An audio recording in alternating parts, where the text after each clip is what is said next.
ልባምን ሴት ማን ሊያገኛት ይችላል ብሎ እንደሚጠይቀው ሴቲቱም ወንዱን ልባምን ወንድስ ማን ሊያገኘው ይችላል?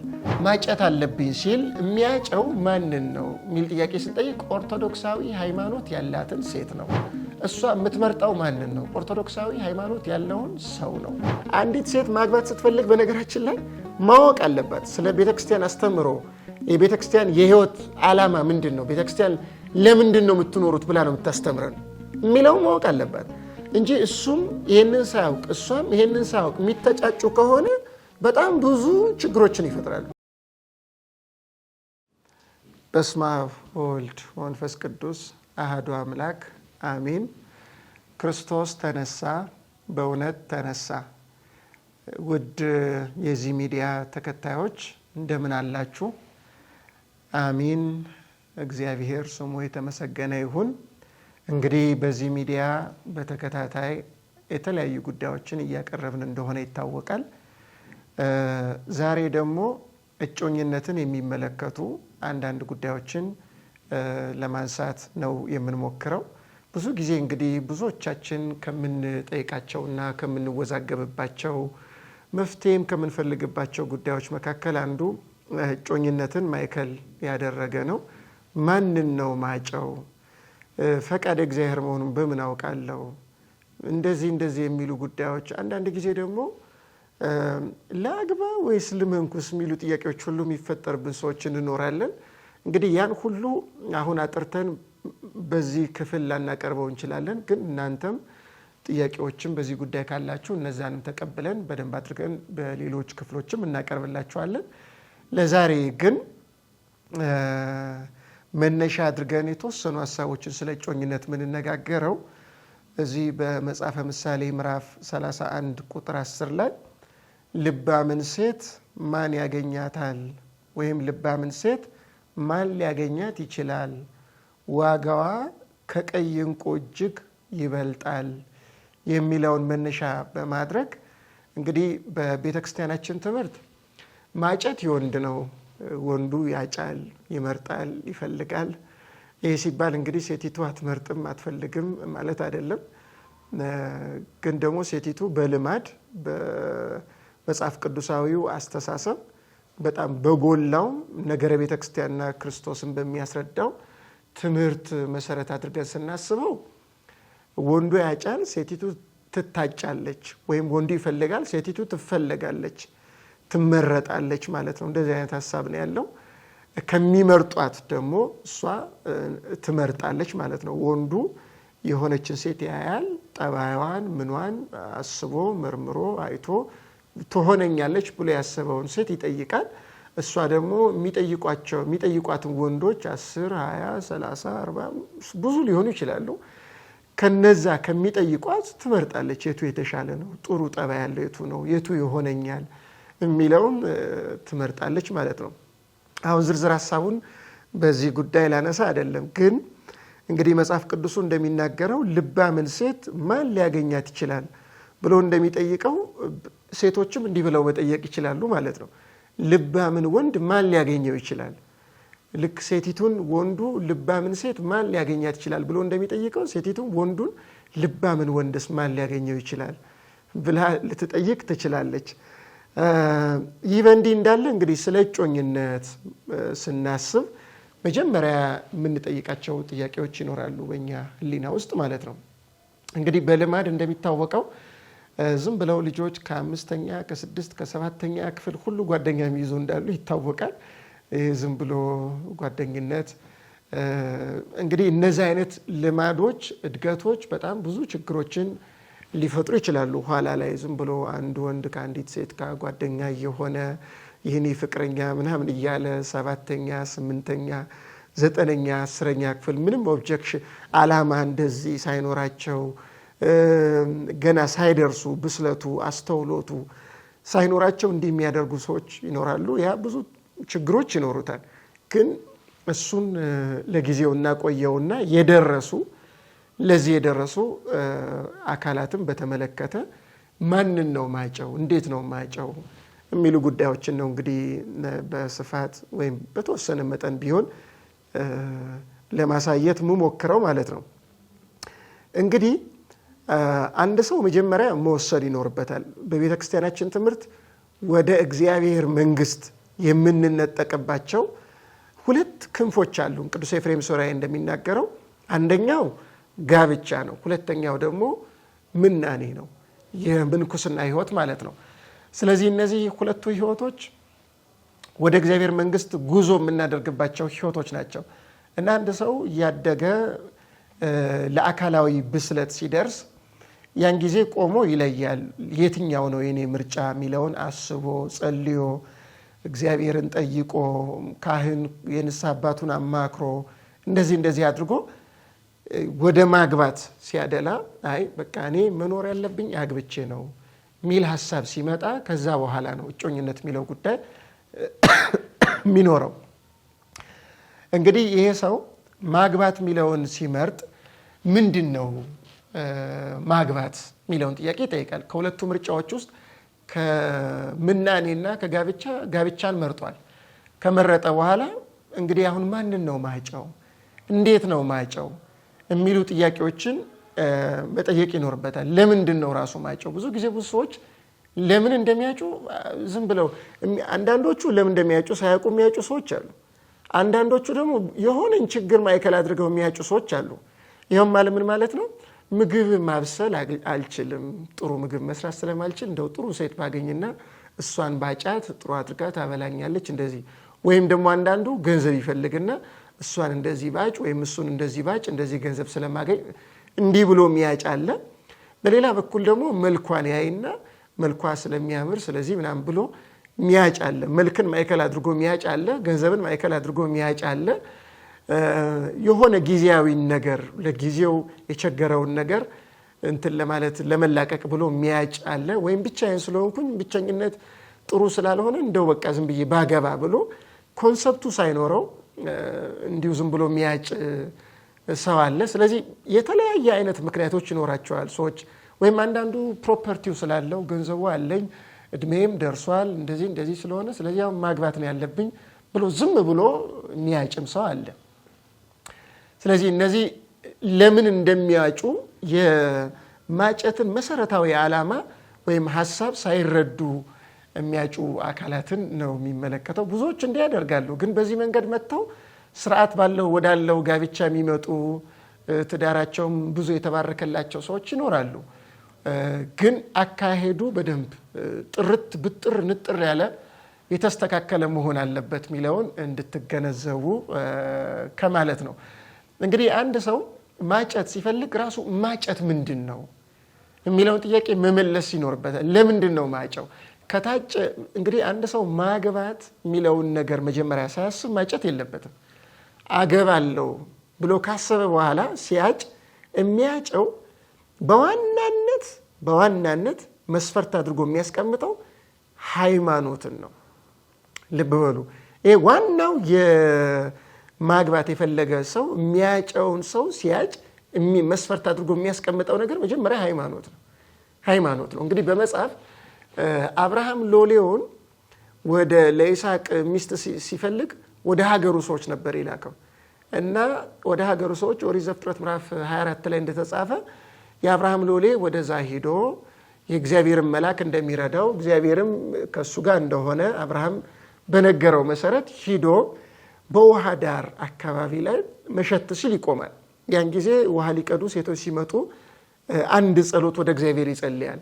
አብርሃም የእግዚአብሔር ሰው እንደሆነ ስለሚታወቅ ይሄ የአብርሃም ሎሌ የጌታዬ የአብርሃም አምላክ እግዚአብሔር ሆይ እንደው እሱ እንደ ቃል የሚኖር ቃልህን የሚጠብቅ ጥሩ ሰው እንደሆነ ይታወቃል እና ለሱ ልጅ የምትሆን ሴት አገኝ ዘንድ ምልክቱ ይሄ ቢሆን ብሎ ከዚህ ውሃ ጉድጓድ ውሃ ቀርታ ውሃ ጠጪኝ ስላት ደስ ብሏት ውሃን አጠጥታኝ ግመሎችንም እስኪረኩ ድረስ ውሃ የምታጠጣቸው እሷ ለይስሐቅ ሚስት ትሆነው ዘንድ ፈቃድ ይሁን፣ በዚህ አንተ ለጌታዬ ወዳጁ እንደሆንክ ልረዳ ብሎ ይሄን ጸሎት ይጸልያል። ይሄን ጸሎት በጸለየበት ጊዜ እንግዲህ ርብቃ ውሃ ልትቀዳ ትመጣለች። ወደዚህ አካባቢ ትመጣና ውሃ ቀድታ ስትመለስ ይሄ የአብርሃም ሎሌ ያገኛትና ውሃ ጥጭኝ ይላታል። ደስ ብሏት ውሃ ታጠጣዋለች እንስራዋን ዝቅ አድርጋ።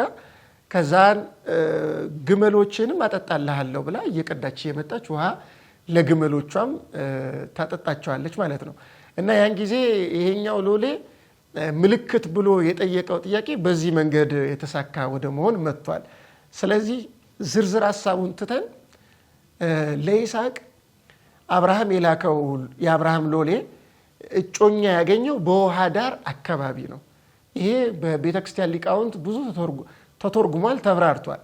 በተለይ በሁለተኛውና በሶስተኛው ክፍለ ዘመን የነበረ አንድ የእስክንድርያ ሊቅ ይሄን ሲተረጉም ምን ብሏል? ውሃ ዳር የተባለው አንደኛ ቅዱሳት መጻሕፍት የሚያመለክት ነው ይላል። ስለዚህ አንድ ሰው ማግባት ሲፈልግ የሚያጨው የምትታጨውን ሴት የሚፈልጋት ውሃ ዳር አካባቢ ነው። ይሄ ማለት ቅዱሳት መጻሕፍት አካባቢ ነው ማለት ነው። በሌላ አነጋገር ምን ማለት ነው? መጻሕፍትን የምታነብ መጻሕፍትን የምታይ አንደኛ ይሄን የሚመለከት ነው። ሁለተኛ ደግሞ ውሃ ዳር ቃለ እግዚአብሔር የሚነገርበት ነው። ቃለ እግዚአብሔር ማለት ቅዱሳት መጻሕፍት የሚተረጎሙበት፣ የሚብራሩበት፣ የሚተነተኑበት ቦታ ነው። ይሄ ደግሞ ቤተክርስቲያን የሚያመለክት ነው ማለት ነው። ስለዚህ የእግዚአብሔርን ቃል ስትጠጣ፣ ስትበላ፣ ይሄን እንደዚህ አይነት ነገሮችን ስታደርግ እዛ ቦታ ላይ ያገኛታል ማለት ነው። በዛ ቦታ ላይ ፈልጎ ያገኛትን ሴት ያጫታል። ይሄ ሁለተኛው መንገድ ነው። ሶስተኛው ውሃ ዳር የተባለው ውሃው ጥምቀትን የሚያመለክት ነው። ስለዚህ ውሃ ዳር ማለት ምን ማለት ነው? አንድ ክርስቲያን ማጨት ያለበት ክርስቲያን የሆነችውን ነው የሚል የሚያመለክት ነው። የተጠመቀችውን ማለት ነው። ያልተጠመቀችውን ሊያጭ አይችልም። ያንን ቤተክርስቲያንም ስለማትፈቅድለት ማለት ነው። ስለዚህ ከሁለቱ መንገዶች አንደኛውን ከመረጠ በኋላ ይሄ ምርጫው የተጠመቀች ሴት ጋር ሊወስደው ያስፈልጋል ማለት ነው። ይሄ ማለት አንዳንድ በሌላ ቤተ እምነት ኖረው ወደ ክርስትና መምጣት ይፈልጉ ሰዎች ሊኖሩ ይችላሉ። ልቡናቸው ንጹህ የሆነ እሱ ኤክሰፕሽናል ኬዝ ነው የሚሆነው። እነሱን በእርግጥ ማምጣት የሚችል ከሆነ ከውሃ ዳር አካባቢ የሌሉትን በዚህ በረት ያልሆኑ ብዙ በጎች አሉኝ እነሱን አመጣ ዘንድ ይገባል ብሎ ጌታችን በዮሐንስ ወንጌል ምዕራፍ 10 ላይ እንደተናገረ በሌላ በረት ያሉ ግን ደግሞ ለእጮኝነት የሚሆኑ ወደ እምነት ሊገቡ የሚችሉ ካሉ እነሱን አምጥቶ አሳምኖ ሊያጫቸው ይችላል። ሳያሳምናቸው ግን ጓደኝነት አይጀምርም፣ እጮኝነት አይጀምርም ማለት ነው። ይህንን መሰረታዊ ሀሳብ ይዘን እንግዲህ መጽሐፍ ቅዱስ በጣም እምነት የሚለው ነገር በጣም ወሳኝ መስፈርት ስለሆነ ሃይማኖት ማለት ነው። ኦርቶዶክሳዊ የሆነ ሰው ኦርቶዶክሳዊ የኛ ኢንክሉሲቭ አይደለም እንደ ሌሎቹ ማለት ነው። በሌላ ቤተ እምነት ያሉ ከኛ ቤተ እምነት ውጭ ሆነው የኛን ቤተ እምነት ሰዎች ቢቀበሏቸው ምንም ችግር እንደሌለው አድርገው የሚያስተምሩ የሚናገሩ አሉ። በእኛ ግን ኦርቶዶክስ የሆነ ሰው ኦርቶዶክስ ከሆነው ውጭ እንዲያጭ ቀኖናችን አይፈቅድም። መጽሐፍ ቅዱስ ኦሪት ዘዳግም ላይ በጣም አስገራሚ በሆነ መንገድ የሚናገረው አለ። ኦሪት ዘዳግም ምዕራፍ 22 ቁጥር 10 ላይ በበሬና በአህያ በአንድነት አትረስ የሚል ንባብ አለ። ይሄ እንግዲህ ጋብቻንም እጮኝነትን የሚመለከት ሀሳብ ነው ያለው። እንግዲህ ይሄ በበሬና በአህያ በአንድነት አትረስ ማለት በሬና አህያ ተጠምደው አይታረስባቸው የሚለውን አብረው አይሄዱም የሚለውን ሀሳብ ያመለክት ነው። ምንድን ነው ግን በሬና አህያ? እንግዲህ በሬ እንደምታውቁት የሚበላ ነው፣ አህያ ደግሞ የማይበላ ነው። ስለዚህ በብሉይ ኪዳን ልማድ የሚበላውን ንጹህ ብሎ ይጠራዋል፣ የማይበላውን ርኩስ ብሎ ይጠራዋል። ስለዚህ አንድ ሰው ሲያጭ ልክ ማግባት እፈልጋለሁ ሲል ታጭታይቱ የሚፈልገው ወይም ታጭታው የምትፈልገው ከሚመስላት ነው እንጂ ከማይመስላት አይደለም ማለት ነው። ስለዚህ በሬና አህያ በአንድ ላይ አይጠመድ እንደተባለው እሷን ከማይመስላት ቅዱሱ ከርኩሱ ጋር፣ ርኩሱ ከቅዱሱ ጋር ወይም በሌላ አነጋገር ቀለሜንጦስ ዘእስክንድርያ የተባለ ሊቅ ይህን ሲናገር ንጹህና ርኩስ አማኝና ኢአማኝ በአንድ ላይ አይሁኑ ይላል። ስለዚህ አንድ ሰው ሲያጭ እማታምንን ሴት ሊያጫት አይችልም፣ አይገባውም። እሷም የማያምንን ወንድ ኦርቶዶክስ ያልሆነን ወንድ ልታጭ አይገባትም፣ ልትመርጥ አይገባትም። ይህን ሀሳብ የሚያመለክት ነው። አንደኛው ጎርጎርዮስ ዘኑስ የተባለም ሊቅ እንደዚሁ ይላል። ልክ ማጨትን ስትፈልግ ነፍስ ላይ ሁለት አይነት ጠባይ አይኑር። ሁለት አይነት ጠባይ አይኑር ማለት አንድ ጊዜ ርኩስ ነገር የምትፈልግ፣ አንድ ጊዜ ቅዱስ ነገር የምትፈልግ፣ አንድ ጊዜ ክርስቶስ የምትሆን፣ አንድ ጊዜ የሰይጣን የምትሆን፣ አንድ ጊዜ ብርሃን የምትመርጥ፣ አንድ ጊዜ ጨለማ የምትመርጥ፣ እንደዚህ መሆን የለብም። ወጥ በሆነ መንገድ ማግባት አለብኝ ብለህ ስታስብ ራስን ወጥ በሆነና ንጹህ በሆነ ቀጥ ባለ መንፈስ እግዚአብሔር የሚፈልገውን ነገር ማዕከል አድርጋ ሃይማኖትን ማዕከል አድርጋ ንጹህን ትመርጣለህ ማለት ነው። ለእግዚአብሔር የሆነውን ትመርጣለህ ማለት ነው። ስለዚህ ራስን ራሱ ታነጻለህ፣ ትቀድሳለህ፣ ታከብራለህ፣ በእግዚአብሔር ሕግና ስርዓት ውስጥ ታደርጋለህ፣ በዚያ ውስጥ ያለውን ትፈልጋለህ፣ ታጫለህ ማለት ነው። ስለዚህ ይሄን የሚያመለክት ነው። ፓቴሪዮስ የተባለ ሊቅ ደግሞ ይሄንን ቃል ምን ይለዋል? ሞኝና ጠቢብ አንድ ላይ ሁለቱን አንድ ላይ አድርጋ አታስተምር ይላል። በእርግጥ ሞኝና ጠቢብን አንድ ላይ አድርጎ ማስተማር እኩል ትምህርቱን ላይረዱ ስለሚችሉ ማለት ነው። በእጮኝነትም ጊዜ ቢሆን በጣም የተማረና በጣም ያልተማረች ሁለቱ አንዳንድ ጊዜ ሊሳካ ይችላል። ብዙ ጊዜ ግን ችግሮችን ሊፈጥር ይችላል። የማቹሪቲዎች የመግባባት ምናምን አይነት ችግሮች ሊፈጠሩ ስለሚችሉ በበሬና በአህያ በአንድነት አትረስ ሲል እንደው ሞኝ የሆነ ወይም ያልተማረ በጣም የተማረችውን ወይም በጣም የተማረች በጣም ምንም ያልተማረውን እንደዚህ በሚያጭበት ጊዜ ችግሮች ሊፈጠሩ ይችላሉ። ቢያንስ መግባባት የሚችሉ መረዳዳት የሚችሉ መሆን አለባቸው የሚለውን ሀሳብ የሚያመለክት ነው ማለት ነው። በዋናነት ግን ሌላ ቤተ እምነት ውስጥ ያለን ሰው ማጨት እንደማይገባ የሚያስረዳ ነው። ስለዚህ አንድ ሰው ማጨት አለብኝ ሲል የሚያጨው ማንን ነው የሚል ጥያቄ ስንጠይቅ ኦርቶዶክሳዊ ሃይማኖት ያላትን ሴት ነው። እሷ የምትመርጠው ማንን ነው? ኦርቶዶክሳዊ ሃይማኖት ያለውን ሰው ነው። ይህ ዋናው ጉዳይ ነው የሚሆነው። ከዛ በኋላ ዋና ጉዳይ ሊሆን የሚችለው ምንድን ነው? ያቺ ልጅ ኦርቶዶክስ ስለሆነች ወይም እሱ ኦርቶዶክስ ስለሆነ ብቻ ዝም ብሎ ደግሞ ሊታጭ አይችልም። ኦርቶዶክስ መሆኑ አንድ መስፈርት ነው እንጂ ብቻውን በቂ አይደለም። ምን ማለት ነው?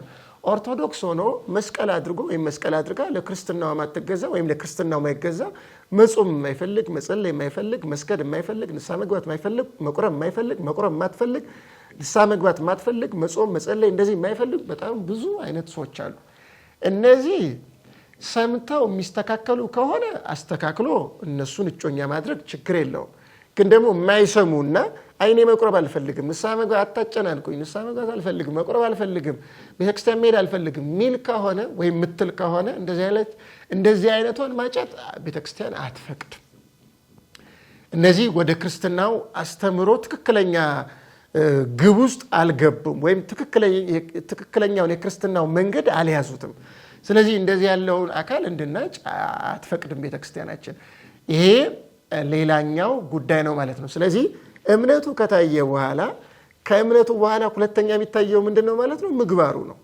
ምግባሩ የዚያ ሰው ምግባሩ፣ ስርዓቱ፣ ፈሪሃ እግዚአብሔሩ፣ ለእግዚአብሔር ያለው ተቀንዮ፣ ለቤተ ክርስቲያን ስርዓት ያለው ተቀንዮ፣ ለንስሐ ያለው ቦታ፣ ለቁርባን ያለው ቦታ፣ ለቁርባን ያላት ቦታ፣ ለቃለ እግዚአብሔር ያላት ቦታ፣ ለትምህርተ ቤተ ክርስቲያን ያላት ቦታ ይሄ ይታያል ማለት ነው። ይህንን ነገር በጣም ወሳኝ ነገር ነው። በነገራችን ላይ ይህንም በጣም ማየት ያስፈልጋል። ሶስተኛው ግን እንግዲህ ሰዎች ናቸውና ጉድለቶች ግን ይኖሩባቸዋል። ስናጭ በምናጭበት ጊዜ ፐርፌክት የሆነን ሰው መፈለግ የለብንም። ፐርፌክት የሆነ ሰው ማለት ምንም አይነት ነውር ነቀፋ፣ ቁጣም የሌለበት፣ ብስጭትም የሌለበት፣ ምንም አይነት ችግር የሌለበትን ሰው ነው የምፈልገው። ምንም አይነት ችግር የሌለበትን ሰው ነው የምፈልገው። እንደዚህ የሚሉ ሰዎች ካሉ ምናብ ውስጥ ገብተዋል ማለት ነው። እንደዚህ አይነት ሰው በምድር ላይ ሊኖር አይችልም በምንም መንገድ ቢሆን። ስለዚህ የምናጨው ይሄንን መሰረታዊ ሀሳብ ይዘን ነው። ችግሮች ይኖሩባታል፣ ግን ደግሞ ይሄ አዎንታዊ ነገር አላት። ኦርቶዶክሳዊት ናት፣ ኦርቶዶክሳዊ ነው፣ ምግባር አለው፣ ይጾማል፣ ይጸልያል፣ ቤተክርስቲያን ይሄዳል። ግን ደግሞ ሊቆጣ ይችላል። ይሄ አንድ ችግሩ ነው። ይሄን መታገስ ይኖርብኛል። ቶሎ ብሎ እንደዚህ ነገሮችን እንዲያያል፣ እንደዚህ ታያለች፣ እንደዚህ ትቀናለች፣ ይቀናል። እነዚህ ሊስተካከሉ የሚችሉ ጉዳዮች ይኖራሉ፣ ላይስተካከሉ የሚችሉ ጉዳዮች ይኖራሉ። እንደ ሰውየው ጠባይ ነው።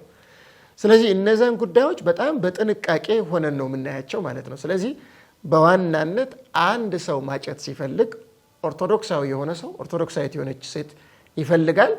ከዚያ በኋላ ምግባሯን ለቤተ ክርስቲያን ስርዓትና ትምህርት ያላትን ጥንቃቄ ያለውን መገዛት ይህን ነገር ያስባል።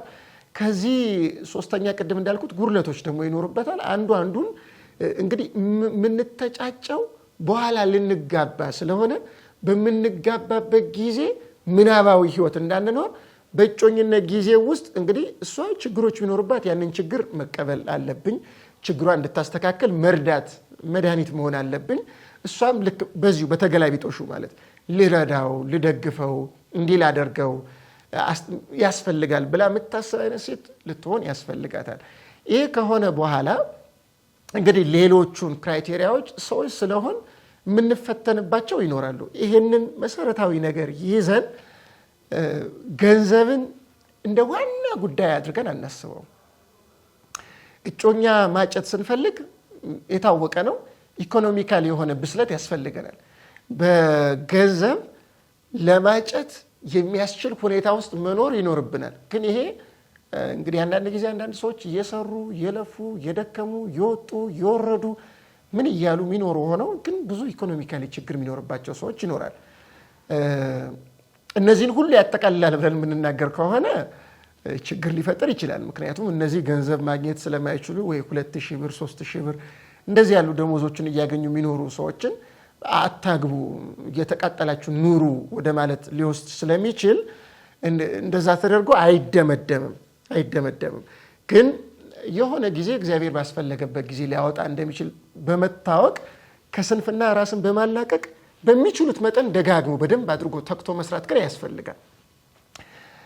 ስለዚህ በምናጭበት ጊዜ ኢኮኖሚያዊ የሆነ ብስለት ሊኖረን ያስፈልጋል። ማለት ኢኮኖሚካሊ የተሻለ ራሳችንንም ሌሎችንም አካላት በኋላ ብናገባ ልናስተዳድር የምንችል ሰዎች ነን ብለን የምናስብበት ደረጃ ላይ መድረስ አለብን። የተወሰነ መስራት፣ መልፋት፣ መጣር እንደዚህ ማድረግ ይጠበቅብናል ማለት ነው። ዋናው ግን መንፈሳዊ የሆነ ብስለት ግን በጣም አስፈላጊ ነገር ነው። አንድ ሰው ሲያጭ ማንን ነው የሚያጨው? ለምንድን ነው የሚያጨው የሚለው በጣም ወሳኝ የሚሆነው ቅድም ሃይማኖት፣ ምግባር የሚለውን ያነሳሁት። ከዛ ሌሎች ጉድለቶች ደግሞ ቢኖሩ እነዚያ ጉድለቶችን መሙላት አለበት በራሱ አንጻር እያሰበ። እኔ አንዲትን ሴት ሳጭ ያቺ ሴት ችግሮች ሊኖሩባት ይችላሉ። በሃይማኖቷ ቀና ሆና በምግባሯ የምትጥር የቤተክርስቲያንን ስርዓት ለመጠበቅ የምትጥር ሆና ግን የሆኑ ጉድለቶች ይኖሩባታል። ልክ እንደዚያ እኔም ሰው ነኝና የሆኑ ጉድለቶች አሉብኝ። በእኔ አንጻር አድርጌ ነው ማስበው። እኔ ፐርፌክት ልሆን እንደማልችል በሐልዮም በነቢብም በገቢርም ኃጢአት እንደምሰራና ጉድለቶች እንደሚኖሩብኝ እነዚያን ጉድለቶች ለመወጣት እንደምጥር እሷም በዚህ መንገድ እንደዚያ የምትጥር ሴት ልትሆን ትችላለች። ስለዚህ ችግር አይኑርባት ማለት ምንም አይነት ችግር የለብኝም ብሎ እንደማሰብ ነው የሚሆነው። እንዲህ ደግሞ ማለት ራስን ኃጢአተኛ አይደለውም ብሎ እንደማሰብ ስለሆነ ይሄ በጣም አደገኛ ራሱ ትዕቢትና ኃጢአት ነው እና ራሳችን ላይ ጉድለት እንዳለ ሌሎችም ጋር ጉድለት ይኖራል። ያንን ጉድለት ግን በመነጋገር በመወያየት መፍታት እንደሚቻል አምኖ ተረድቶ በእጮኝነት ጊዜ ይሄን ኮንሲደር አድርጎ ወደዚህ ጉዳዮች መግባት አስፈላጊ ነው። በምናጭበትና በእጮኝነት ውስጥ በምንገባበት ጊዜ ራሱ መንፈሳዊ ብስለት በጣም አስፈላጊ ነገር ነው። በነገራችን ላይ መንፈሳዊ ብስለት በዋናነት ነገሮችን መንፈሳዊ በሆኑ መንገዶች መመልከትን ማዕከል ያደረገ ነው። ማለት አሉታዊ በሆነ መንገድ ሳይሆን አዎንታዊ በሆነ መንገድ አቃንቶ ፈዋሽ በሆነ መንገድ ማለት ነው። በአካላችን መካከል ቁስል ቢፈጠር ያንን ቁስል አካሌ ላይ ቁስል ተፈጥሯልና ይቆረጥ እያል እግራችንን ወይም እጃችንን ወይም ሌላውን አካል እንደማንጎዳው ሁሉ ችግር ሲኖር እነዚያን ችግሮች ስፒሪቹዋል በሆነ መንገድ መንፈሳዊ በሆነ መንገድ መፍታት ማንችል ከሆነ አዎንታዊ እያደረግን ማንወስድ ከሆነ በእጮኝነት ጊዜያችን ብቻ አይደለም በትዳራችንም ጊዜ በጣም ብዙ ችግሮች ውስጥ ልንገባ እንችላለን። ስለዚህ መንፈሳዊ ብስለት በጣም ወሳኝና አስፈላጊ ነገር ነው በእጮኝነት ጊዜ። ይሄ ማለት አንደኛ ቅዱሳት መጻሕፍትን ማንበብ በጣም አስፈላጊ ነው። ይሄ የቅዱሳት መጻሕፍት ዕውቀት ማለት ነው። ለሷም ቢሆን ለሱም ቢሆን አንዲት ሴት ማግባት ስትፈልግ በነገራችን ላይ ማወቅ አለባት ስለ ቤተክርስቲያን አስተምሮ፣ የቤተክርስቲያን የህይወት ዓላማ ምንድን ነው፣ ቤተክርስቲያን ለምንድን ነው የምትኖሩት ብላ ነው የምታስተምረን የሚለው ማወቅ አለባት እንጂ እሱም ይሄንን ሳያውቅ እሷም ይሄንን ሳያውቅ የሚተጫጩ ከሆነ በጣም ብዙ ችግሮችን ይፈጥራሉ። ወይም እጮኝነታቸው በጣም ሴኩላር ወደ መሆን ነው የሚሄደው፣ ጊዜያዊ ስሜታቸውን ወደ ማርካት ከዛ ሌሎች ችግሮች ውስጥ ወደ መግባት ምናምን ነው የሚሄደው እና እንደዚህ እንዳይሆንና መንፈሳዊ ፍሬምወርኩን ይዞ ስትራክቸሩን ጠብቆ እንዲሰራ መንፈሳዊ የሆነ ዕውቀት ያስፈልጋል። ሴቲቱም ማጨት ምንድነው? ወንዱም ማጨት ምንድነው?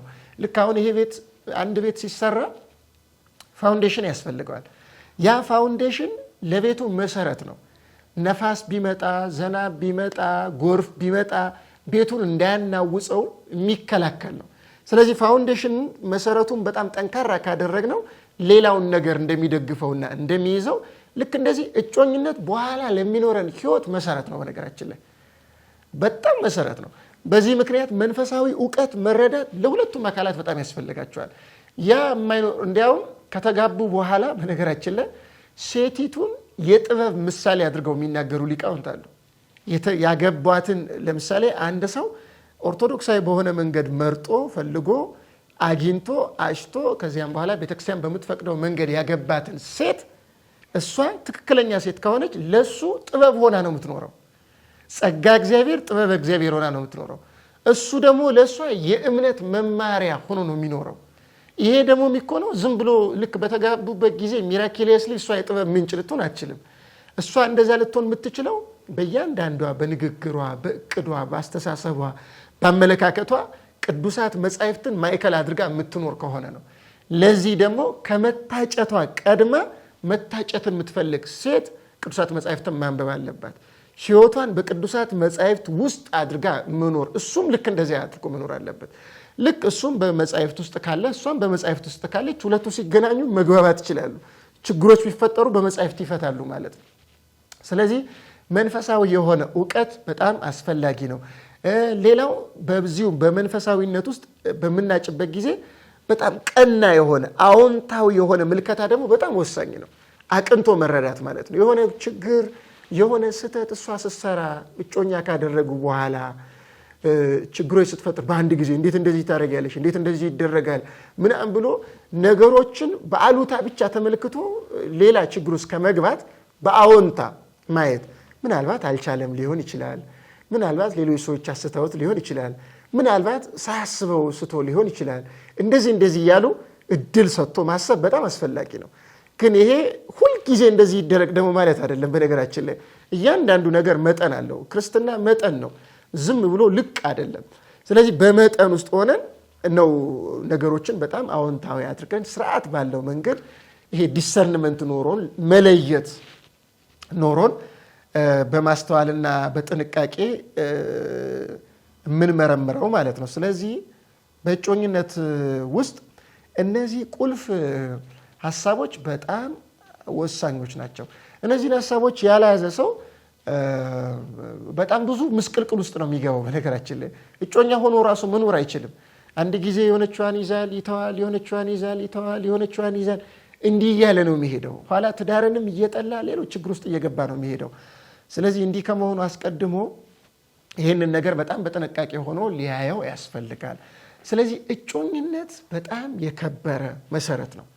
ቃሌን ሰምቶ የሚያደርገው ሰው ቢኖር ቤቱን በአለት ላይ የሰራ ጠቢብን ሰው ይመስላል ጌታ ብሎ እንደተናገረው እጮኝነት የትዳር መሰረት ነው። ስለዚህ እጮኝነት ውስጥ የሚኖረን አስተሳሰብ፣ አረዳድ፣ ብስለት፣ አስተውሎት ያ ለኋላ ለትዳር ህይወታችን በጣም ትልቅ አስተዋጽኦ ነው ያለው። በዚህ ምክንያት አመራረጣችን ጊዜያዊ ነገር ላይ ካደረግን ትዳራችን ልክ እንደዚያ ነው። ልጅ ብንወልድ ልጃችን ስፒሪቹዋል ማድረግ አንችልም። ትዳራችን ስፒሪቹዋል ሆኖ ሊቀጥል አይችልም። ብዙ ብጽብጾች ይኖራሉ፣ አለመግባባቶች ይኖራሉ። እሷ የሆነ ጊዜ ምክንያቱም ሴኩላር ሆነን ስለሆነ የተጋባ ነው፣ እሷ የሆነ ጊዜ የሆነ ነገር ታስባለች፣ እሱ የሆነ ጊዜ የሆነ ነገር ያስባል። በጣም ምስቅልቅል ነው የሚለው። እንዲህ እንዳይሆን መንፈሳዊ በሆነ መንገድ ነገሮችን ለመረዳት አስቀድሞ ራስን ድሉ ማድረግ፣ ማሰልጠን፣ ቃለ እግዚአብሔርን ማጠጣት፣ ቅድም ደጋግሜ እንደተናገርኩት ከኤክስፔክቴሽን ራስን ማላቀቅ፣ በእጮኝነትም ጊዜ በምናጭበትም ጊዜ ከአይሽተን እጮኛ በያዝንበትም ጊዜ በኋላ እጮኝነታችን በእግዚአብሔር ፈቃድ ወደ ትዳር ገብቶ ደርሶ ካገባንም በኋላ ከኤክስፔክቴሽን በጣም መላቀቅ አለብን።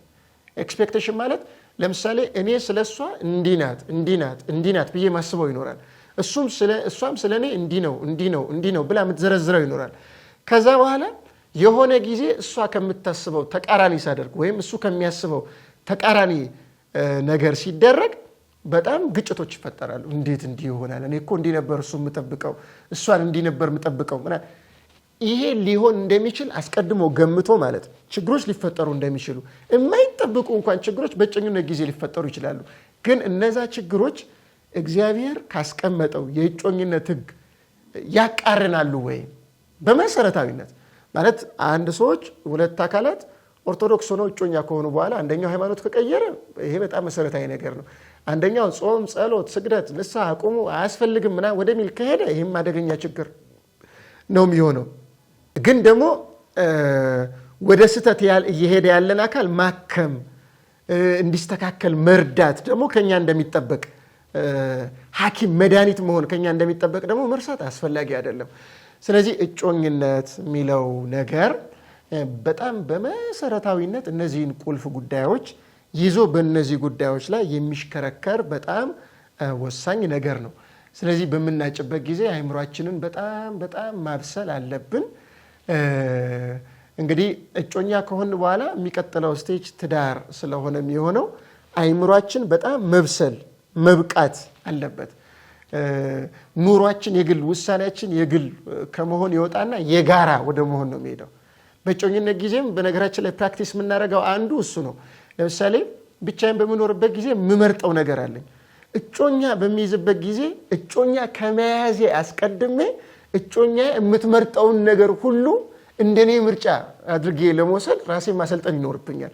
ያ የምትመርጠው ነገር ክፉ አይሁን እንጂ ከእግዚአብሔር የማያጣላ አይሁን እንጂ ግን ምጠላው ለምሳሌ ወተት ምጠላ ሆኜ እሷ ሻይ የምትወድ ሆና ከሆነ ለእሷ ስል ሻይን እኔ የምጠላ እሷ ወተትን የምትጠላ እኔ ሻይን ምወድ በተቃራኒ አይነት ፍላጎት ያለን ከሆነ ለእሷ ስል እኔ የምጠላውን ሁሉ ወደ መውደድ ራሴ ማላመድ አለብኝ። ይሄ በጣም ቀላል ጉዳይ ስለሆነ ማለት ነው። ስለዚህ ለዛ ሁሉ ነው ራሴ እኔ ወተት እጠላለሁ በቃ ምናምን ብሎ መዝጋት አያስፈልግም። እነዚህን ሁሉ ነገሮች መቀበል ስለሚጠይቅ ራስን ለዚህ ሁሉ ነገር ማሰልጠን ያስፈልጋል ማለት ነው። ስለዚህ በራስ አእምሮ ብቻ እያሰቡ እንደ ራስ ፍላጎት ብቻ ከመኖር በጋራ እንደሷም እሷ ምንድነው የምትፈልገው፣ ምንድነው የምትወደው፣ እሱ ምንድነው የሚፈልገው፣ ምንድነው የሚወደው የሚለውን ሁሉ እያሰቡ ለመኖር ራስ የሚያዘጋጁበት ጊዜ ነው የእጮኝነት ጊዜ። በዚህ መሰረታዊ ምክንያት እነዚህ ልምምዶች የምንለማመድበት ጊዜ ስለሆነ የእጮኝነት ጊዜ በጣም በቤተክርስቲያናችን በጣም የከበረ ታላቅ ጊዜ ነው ማለት ነው እና ቅድም እንዳልኩት ለትዳር መሰረት የሚጣለው በዛ ጊዜ በሚደረገው ነገር ነው። እንግዲህ እነዚህን ቁልፍ የሆኑ ጉዳዮችን ይዘን የምናጨውን ሰው ቅድም እንዳልኩት የምንፈልገው በቤተክርስቲያን ውስጥ ነው። ግን የቤተክርስቲያን ውስጥ ነው ማለት ደግሞ በቤተክርስቲያን ውስጥ ብቻ አንወሰንም። ከቤተክርስቲያን ውጭ ምናልባት በስራ ቦታ ሊሆን ይችላል። ምናልባት አንዳንድ ጊዜ ኮኢንሲደንትሊ በታክሲ ውስጥም ሊሆን ይችላል። እንግዲህ ይህን የምትሰሙ በታክሲ ውስጥ ምናምን ሲባል ታክሲ ውስጥ እየገባችሁ ደግሞ ችግር እንዳትፈጥሯል እና በታክሲ ውስጥ ሊሆን ይችላል፣ በአውደ ምሕረት ሊሆን ይችላል፣ በጉዞ በሚደረግበት ጊዜ ሊሆን ይችላል። እንደዚህ ቦታዎች ሊሆኑ ይችላሉ። በእነዚህ ቦታዎች ነው የምንፈልገው ማለት ነው።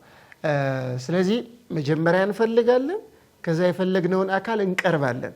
ከቀረብን በኋላ ለመግባባት፣ ለመቀራረብ፣ ለመናበብ እንሞክራለን። ልክ ከተናበብን ከተግባባ እንዲህ እያደረግን ከሄድን በኋላ ደግሞ ከነዚያ ከመረጥናቸው ከወደድናቸው አካላት ጋር እቺ ልጅ ወይም ይሄ ሰው ትክክለኛ ሀሳብ ስላለው ከዚህ ጋር ጓደኛ ብሆን ወይም ደግሞ ለወደፊት ባገባው ጥሩ ነው ብለን ውሳኔ ላይ ስንደርስ ሽማግሌ ወደ መላክ ወደ ትልቁ የእጮኝነት ደረጃ ወደ መግባት እናድጋለን ማለት ነው። ግን እንግዲህ ይሄን ሁሉ ነገር ስናደርግ ቅድም እንዳልኩት ትዳር እንደው ቀላል በጣም ሲምፕሊፋይድ የሆነ ህይወት አይደለም። ስለ ጋብቻ ሌላ ጊዜ በሰፊ እናነሳለን። ትዳር ብዙ መከራ ያለበት ህይወት ነው። አንዳችን የምንሸከምበት ህይወት ነው። ራሱ መስቀል ነው። ከዚህ የተነሳ በእጮኝነት ጊዜም ብዙ ፈተናዎች፣ መከራዎች፣ ችግሮች ሊኖሩ እንደሚችሉ በጣም ማወቅ ያስፈልጋል እና ራስን በዚህ ሁሉ መንገድ አሰልጥኖ በዚህ ሁሉ መንገድ ራስን በደንብ አድርጎ አለምልሞ ነው በእጮኝነት ህይወት ውስጥ መኖር የሚያስፈልገው። በዚህ ውስጥ እንዴት ነው የእግዚአብሔርን ፈቃድ ልናውቅ የምንችለው? ለምሳሌ የመረጥኩት ሰው ትክክለኛ ስለመሆኑ በምንድን ነው ማወቅ የምችለው የሚሉ ጥያቄዎችን ልንጠይቅ እንችላለን። ይሄንን ስንጠይቅ በዋናነት ኤክስተርናል ከሆነ ነገር ራሳችንን ውጭ ካደረግን በደንብ ነው የሚገባል። ኤክስተርናል ከሆነ ነገር ማለት ለምሳሌ አንድ ሰው አንዲትን ሴት የሚያጨው ገንዘቧን አይቶ ወይም ይሄ በነገራችን ላይ ቅዱስ ዮሐንስ አፈወርቅ የነበረበት ዘመን ላይ በጣም አስቸጋሪ ስለነበረ በጣም ተቃውሞ ነው የጻፈው። ገንዘብን አይቶ እሷም የሱን ገንዘብ አይታ የምታጨው ከሆነ በጣም ያስቸጋሪ ነገር ነው። የልጁን ሰብዕና አስተሳሰቡን እንግዲህ ገንዘብ እግዚአብሔር ከፈቀደ ይመጣል። እግዚአብሔር ካልፈቀደ ለኛው ጥቅም ሊቀር ይችላል። ለኛው ጥቅም ድሃ ልንሆን እንችላለን። ትክክለኛው ድህነትም ደግሞ ከእግዚአብሔር መለየት እንጂ ገንዘብን ማጣትም አይደለም። አስተሳሰባችን በነገራችን ላይ በጣም ስፒሪቹዋላይዝ እያደረግን ስንሄድ የምንኖረው ህይወት በጣም ንጹህ እየሆነ ነው የሚሄደው። በጣም ሰላማዊ እየሆነ ነው የሚሄደው። ከዚህ የተነሳ ራስን መጥኖ መኖርን መለማመድ፣ ከቁሳዊ ነገር ራስን ማላቀቅ፣ ፈቃደ እግዚአብሔርን ለመረዳት ማለት ነው። የምመርጣት ሴት ትክክለኛ ናት ወይስ ትክክለኛ አይደለችም? ምመርጠው ትክክለኛ ነው ወይስ አይደለም የሚለውን በደንብ አድርጎ አጥርቶ ለመረዳት ራስን ከምድራዊ በጣም ቁሳዊ ከሆነ ነገር ለማላቀቅ በጣም ጥረት ማድረግ ያስፈልጋል። አንደኛ ለምሳሌ ወንዶቹ የሚፈተኑት በመልክ ነው። ሴቲቱ ጠባያ ጥሩ ነው፣ አስተሳሰቧ ጥሩ ነው፣ እግዚአብሔርን ትፈራለች አትፈራም፣ ለህጉ ትገዛለች አትገዛም የሚለውን ከማየታችን ቀድሞ ድንገት መልከ መልካም ብለን የምናስባት ሴት ከመጣች በአንድ ጊዜ ልባችን ስንጥቅ ብሎ ይሄድላታል ማለት ነው። ያን ጊዜ እንግዲህ ምግብ አልበላ አለኝ፣ ውሃ አልጠጣ አለኝ ምናምን ብዙ ቅዠት ውስጥ ልንገባ እንችላለን። ይሄ ከመሆኑ አስቀድሞ ግን ራሱን ለምሳሌ በመንፈሳዊ ነገር ያሰለጠነ ሰው ምናልባት የመልክ ነገር ሊፈትነው ይችላል። ግን ዋና መስፈርት አድርጎ ሊያስቀምጠው ግን አይችልም። ዋና ሊያደርገው አይችልም። ምን ያደርጋል? ዋናው ክራይቴሪያ ቅድም እንዳልኩት እምነትን ምግባርን ማዕከል ያደርግና ጉርለቶቹ ደግሞ ሌሎቹን እሸከማለሁ፣ እችለዋለሁ፣ እንለውጠዋለን እንደዚህ እያለ ነው የሚመርጣትን ሴት የሚመርጠው። እሷም ልክ እንደዚያ ማለት ነው። ስለዚህ እነዚህን ነገሮች በደንብ አድርጎ ማወቅ ያስፈልጋል። ከነዚህ ውጭ በሆነ መንገድ እጮኝነታችንን ልናደርግ ያስፈልገናል። ገንዘብ አንስቻለሁ፣ መልክን አንስቻለሁ። ምናጨው በዋናነት መልክን ማዕከል አድርገን አይደለም። ምናጨው በዋናነት ገንዘብን ማዕከል አድርገን አይደለም። ቅድም ግን ለመናገር እንደሞከርኩት አንድ ሰው ማጨት ሲፈልግ ማግባት ፈልጋለሁ እያለ ነው። ስለዚህ የሚያጨው የሆነ ጊዜ ከእሷ ጋር ይሄ ካሁን ሴኩላር በሆነው ዓለም እንደሚነገረው ዝም ብሎ ጊዜ ለማሳለፍ ምናምን በሚል አይደለም። የእውነትም ከእሷ ጋር ለመጽደቅ ነው። ቅድም መጀመሪያ ላይ እንደተናገርኩት ትዳር አንዱ ወደ እግዚአብሔር መንግስት ተያይዘን የምንጓዝበት መንገድ ነው። ስለ ትዳር ሰፊውን አላብራራም። የምናጨው ለማግባት ከሆነ ስለዚህ ስናጭ የምናጭበት ዋናው መስፈርት የሚሆነው ድህነት ነው ማለት ነው። ታድነኛለች አታድነኝም፣ አድናታለሁ አላድናትም፣ ወይም ያድነኛል አያድነኝም የሚለውን ነው መስፈርት የምታደርገው። ይህን እያሰበች በዚህ ውስጥ ጉርለቶች ይኖርበታል፣ እሱም ላይ እሷም ላይ። ያንን በጋራ እያስተካከሉ ሊሄዱ ይችላሉ። ግን ገንዘብ በጣም አስፈላጊ መሆኑ እንደተጠበቀ ሆኖ የሚያይ ሰው ካጨ በኋላ እሷም ትኖራለች፣ ልጅም ይመጣል፣ ብዙ ነገሮች ስለሚኖሩ ለዛ የሚያስፈልጉ ነገሮች ያስፈልጉኛል ብሎ ራሱን የሚያዘጋጅ ሰውና የግዴታ ባለ ሀብት መሆን አለበት ይሄ ሊኖረው ይሄ የሚል ሰው አንድ አይደለም። ስለዚህ የእግዚአብሔር ፈቃድ የሚታወቀው አንዱ ከእግዚአብሔር ይልቅ ገንዘብን የትዳር ማዕከል ካደረጉ ወይም የእጮኝነት ማዕከል ካደረጉ ይሄ ፈቃድ እግዚአብሔር ማዕከል ያደረገ አይደለም። ከእግዚአብሔር ይልቅ ኤክስተርናል የሆነውን ውጫዊ እግዚአብሔር መልክ ለሁላችንም መልኩ ሰጥቶናል። ያ የእግዚአብሔር መልክ ንጽህና ቅድስና ነው። ከዚህ ይልቅ ግን ውጫዊ መልክን ማዕከል አድርጎ ስለ ውጫዊ መልክ ብቻ ስለ ሃይማኖቷ ስለ ምግባሯ ምናምን ሳይሆን ስለ ውጫዊ መልኳ ብቻ ብሎ የሚያይ ሰው ይሄም ከፈቃድ እግዚአብሔር ውጭ ነው። ሶስተኛው ዘርን ማዕከል ያደረገ ከሆነ ይሄ በጣም ወሳኝ ነገር ነው። ዘርን ማዕከል ማድረግ ማለት ምን ማለት ነው? አንዳንድ ጊዜ የሚታመን ሰው እኮ የለም በሚል ሰውን ሁሉ ወደ መጥላት እና ወደ መጠርጠር የሚሄዱ ሰዎች አሉ። ይሄ በነገራችን ላይ ሜንታል ኢልነስ ወይ ይሄ ቪክቲሚቲ ነው። በነገራችን የአይምሮ መጠቃት ወይ መታመም ነው። ይሄ እንደዚህ አይታሰብም። መጀመሪያ ራሴን ነው ንጹህ ማድረግ ያለብኝ፣ ራሴን ነው የተስተካከለ ሰው ማድረግ። የለም በቃ የሚታመን ሰው የሚሉ ሰዎች ብዙዎቻችን የሚታመን ሰው የለም እንላለን። ግን በዋናነት እኛ ራሱ ለእግዚአብሔር አንታመንም። እኛ ራሱ ለእግዚአብሔር ብቻ ለራሳችንም አንታመንም። ስለዚህ ለእግዚአብሔር ሳንታመን ለራሳችን ሳንታመን እንዴት ይገርማል። ያልሆነውን እንዴት እንፈልጋለን? ይሄ ጥሩ አይደለም። ስለዚህ መጀመሪያ እኔ ራሴን ለእግዚአብሔር ታማኝ ማድረግ አለብኝ፣ ለቃሉ ታማኝ ማድረግ አለብኝ፣ ለስርዓቱ ታማኝ ማድረግ አለብኝ። ይሄንን ሳደርግ እግዚአብሔር ደግሞ ለኔ የምታስፈልገኝን ይሰጠኛል፣ ለኔ የሚያስፈልገኝን ይሰጠኛል ብዬ በእግዚአብሔር አምናለሁ እንጂ በቃ የሚታመን ሰው ስለሌለ አሁን እንደው እንዲህ ከሚሆን በዘር ሄጄ አማራው አማራውን፣ ጉራጌው ጉራጌውን፣ ወላይታው ወላይታውን፣ ኦሮሞ ኦሮሞውን እያሉ በዚህ አይነት መንገድ የሚያጩ ሰዎች አሉ። ይሄ በጣም አደገኛ ችግር ነው። በተለይ ክርስቲያን ከሆን በኋላ በነገራችን ላይ ዘረኝነት ኤክሌስቲካል ሄረሲስ ነው፣ ቤተክርስቲያናዊ ኑፋቅ፣ ቤተክርስቲያን ላይ የሚደረግ ክህደት ነው። እሱ ክርስቶስም ላይ የሚደረግ ክህደት ነው። ቁርባንም ጥምቀትም ላይ የሚደረግ ክህደት ነው። ለምን? ጥምቀት የእግዚአብሔር ልጅ አድርጎ ነው የሚወልደን። ቁርባን የእግዚአብሔር አካል ነው የሚያደርገን። ስለዚህ ሁላችንም በክርስቶስ በኩል አንድ የክርስቶስ አካል ሆነናል። ኦርቶዶክሶች ከኦርቶዶክሶች መፈለግ ሲገባቸው ዘራቸውን ቆጥረው የሚፈልጉ ከሆነ ይሄ ፈቃድ እግዚአብሔር አይደለም። ዘርን ማዕከል ያደረገ ፈጽሞ ፈቃድ እግዚአብሔር አይደለም። በዚህ ሐሳብ ውስጥ ያላችሁ ወላጆች ልጆቻችሁን የእኛን ዘር ካልሆነ ሌላ ዘር የምትሉ አደገኛ ኃጢአት እየሰራችሁ እንደሆነ እወቁ። ይሄም ቤተክርስቲያን አትፈቅድም። ክርስቲያን የሆነ ሁሉ አንድ ዘር ነው፣ ዘሩም ክርስቶስ ነው። ስለዚህ ይህንን በጣም አድርጎ መረዳት ያስፈልጋል። ስለዚህ ፈቃደ እግዚአብሔር በምንድን ነው የሚታወቀው ሲባል እነዚህ ነገሮች የሌሉበት ሲሆንና በዋናነት የሚተጫጩ አካላት የሚተጫጩት ለመዳን ብለው ሲሆን የእሷ ዋና ስጋቷና ፍላጎቷ ያድነኛል ወይ፣ የእሱ ዋና ስጋቱና ፍላጎቱ ታድነኛለች ወይ። ምን ማለት ነው? በሌላ አነጋገር ወደ እግዚአብሔር ይመራኛል ወይ፣ ወደ እግዚአብሔር ትመራኛለች ወይ፣ ወደ ጸሎት ይመራኛል ወይ፣ ወደ ጸሎት ትመራኛለች ወይ፣ ወደ ቅዳሴ ይመራኛል ወይ፣ ወደ ቅዳሴ ትመራኛለች ወይ፣ ወደ ንስሐ ይመራኛል ወይ፣ ወደ ንስሐ ትመራኛለች ወይ፣ ወደ ቁርባን ይመራኛል፣ ወደ ቁርባን ይሄ ዋናው ጉዳይ ነው። ይሄን መስፈርት ስናደርግ እግዚአብሔር በዛ ትዳር ውስጥ መኖሩን መፍቀዱንም ማረጋገጥ እንችላለን። ስለዚህ ፈቃደ እግዚአብሔር ነው ወይስ አይደለም የሚለውን ቅድም እንዳልኩት አንደኛ ከኛ ጋር በእምነት የሚመሳሰሉ አካላትን ስንመርጥ ያን እግዚአብሔር ስለሚፈቅድ ማለት ነው። ከኛ እምነት ውጭ ያለውን ግን እግዚአብሔር አልፈቀደልንም እንድናገባ፣ አባቶቻችንም ስርዓት አልሰሩልንም። ስለዚህ አንዱ ፈቃደ እግዚአብሔር የሚታወቀው በዚህ ነው። ሁለተኛ ለእግዚአብሔር ቃል ራስን በማኖር ነው። በነገራችን ላይ እኔ ለእግዚአብሔር ቃል ራሴን ሳኖር የማደርገው ነገር የእግዚአብሔር ፈቃድ ነው ወይስ አይደለም የሚለው ወደ መረዳት ሄዳለሁ። ስለዚህ ተመልከቱ፣ ከራሴ ስሜት ከራሴ ፍላጎት ይልቅ እግዚአብሔርን በእምነት ነው የምጠይቀው። በሌላ አነጋገር ማለት ነው እጮኝነት በፈቃደ እግዚአብሔር ሲሆን እግዚአብሔር ይጠየቅበታል ማለት ነው። አሁን ብዙ ጊዜ ሰዎች የሚያጩት በጣም አስገራሚ በሆነ መንገድ የሚፈልጓትን ሴት ካገኙ በኋላ እግዚአብሔርን በጸሎት የሚጠይቁ ሰዎች አሉ። እና ሲጠይቁ ያገኙትን እንዳያጡ ነው የሚጠይቁት። እግዚአብሔር ሆይ እችን አግኝቻለሁና እንደው እንዳላጣት ለኔ አድርግልኝ እንደማለት ማለት ነው።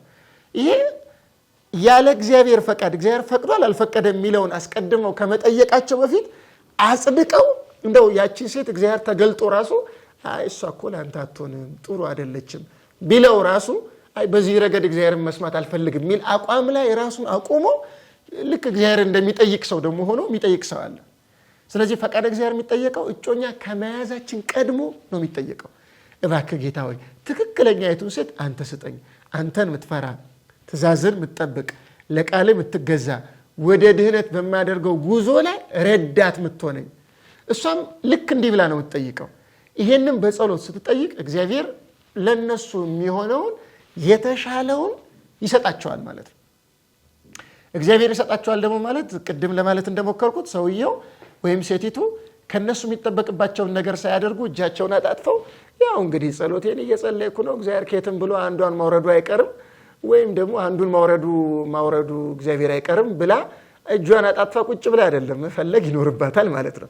ጸሎት ከማድረግ ጋር ቤተክርስቲያን ከሚመጡ ሊሆን ይችላል፣ ስራ ባልደረባ ሊሆን ይችላል፣ ብቻ በተለያየ ሁኔታ የምንገናኛቸውን አካላት እነዛን አካላት ቀስ ብሎ መመርመር፣ መግባባት፣ የተሻለ ብለው የሚያስቡትን ጥሩ ብለው የሚያስቡትን ለዘላቂ ሕይወት ይሆናል ብለው የሚያስቡትን አካል ወደ መምረጥ መሄድ ያስፈልጋል። እግዚአብሔር በዚህ መንገድ ሲሆን የእግዚአብሔር ፈቃድ አለበት ማለት እንችላለን። ሌላው ሶስተኛው ከመረጥን በኋላ በነገራችን ላይ ፈቃድ እግዚአብሔር ነው ወይስ አይደለም ካልን ልክ የእግዚአብሔር ፈቃድ ሲሆን ህሊናችን ያንን ነገር ተቃውሞ አያነሳበትም። ምን ማለት ነው? ውስጣዊ ሰላም ይሰማናል።